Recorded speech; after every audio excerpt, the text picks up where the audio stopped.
What's up, you guys? This is HJ here with another podcast episode.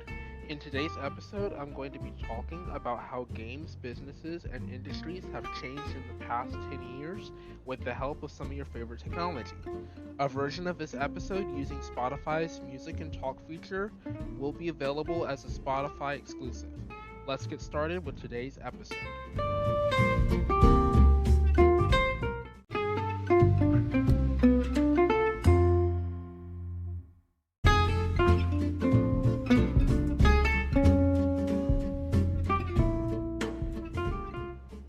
What's up, you guys? This is HJ here with another podcast episode.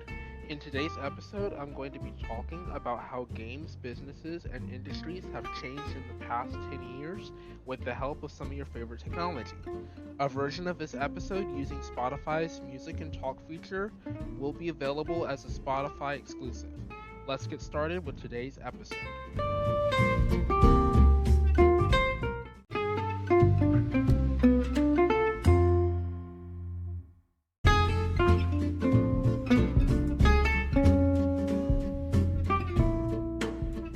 We all know the games you love have evolved, but just how have they been able to do that in such a short period of time? How has the demographic of gamers impacted how the games look and feel? The short answer is, it's complicated. The long answer might surprise you. Let's start with the hardware. The gaming hardware has significantly changed the gaming sphere. For example, RTX lets gamers and creators, like myself, explore worlds like never before, using stunning visuals to improve the game environment by simulating realistic lighting in ways that were not possible a few years ago. These changes in hardware, like DLSS3 and other changes to GPUs, also allow game developers to further advance their games by improving the quality and graphics of the games.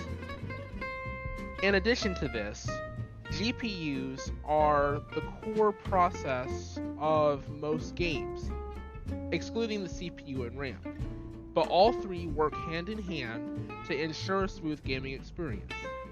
On one hand, the CPU works with the components in the PC, the internal components, to help the game run smoothly and multitask between all different aspects of the system.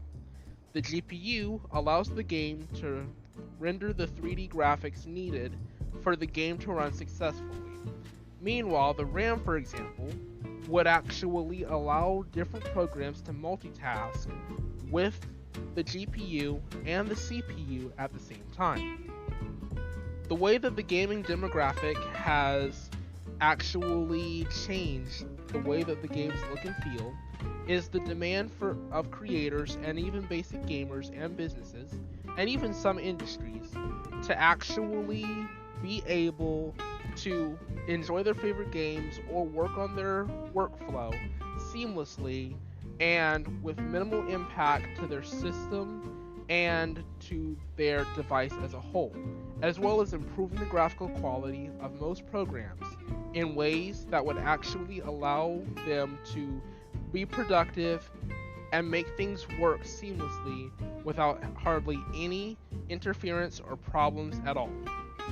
Coming up after the break, I'll explain how the hardware changes in gaming have allowed for businesses and corporations to enhance their operations even if they're not using the new hardware for games.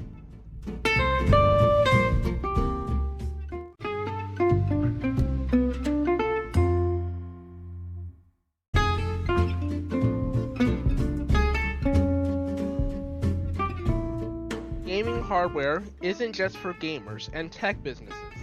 Some ordinary businesses use the new graphics on their hardware to accelerate speed and performance of their devices, as well as allow for seamless workflow.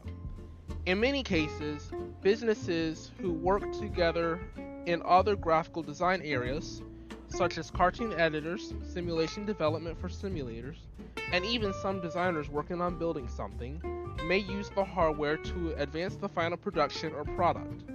Podcasters like me, and even some other radio creators, may use hardware advances in laptops such as microphone noise cancelling or noise isolation to record their episodes or radio content.